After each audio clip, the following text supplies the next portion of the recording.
Guys, for this vlog, for this video, samahan niyo pala akong guys, ipatingin ko sa inyo ang Malamaw, parang dito yung tawag nila sa mga Muslim. Yan. Yan ang isla ng dik. Ito guys, ang pinupuntahan ko to guys. Basilan yan guys. Basilan to. At doon ang papuntang Zamboanga yun. Diyan papuntang Zamboanga. Yun yung barko. Yung barko, paparating dito. Yung mga barko ko lang sa Zamboanga, magpa-park siya dito guys, oh. Diyan. Depende isa dyan, tapos yung iba doon. Diyan, oh. Diyan ang makikita. Tapos guys, meron din isang dito malapit sa Basilan Isla na ginawa nila din. Hindi nakasali sa ano ba yun, sa mapa ng Basilan natin. Wala nakasali ito. Yan, oh. Kita nyo ba guys? Papakita ko sa inyo. Yan.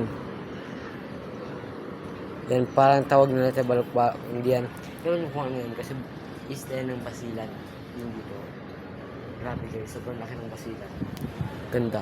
Ito guys, yung Malamawi yan guys. Kapag Malamawi yan guys. Malamawi yan. Kapag pupunta ka dyan guys, yan, pag pupunta ka dyan, straight ka talaga, makikita mo ng malaking islang, parang blue beach siya guys. Parang marami ng lilig dagat siya, pero maganda talaga, kulay blue. Kaya guys, ito guys ang Basilan. Sabi nila wala daw Jollibee sa Basilan. You know, ano yan? Anong Jollibee? Yan. Jollibee. Matagal na yung Jollibee na yan. PCC. Sa Zamboanga naman KCC. And PCC. Building. Pagbinta na ng mga una dito guys.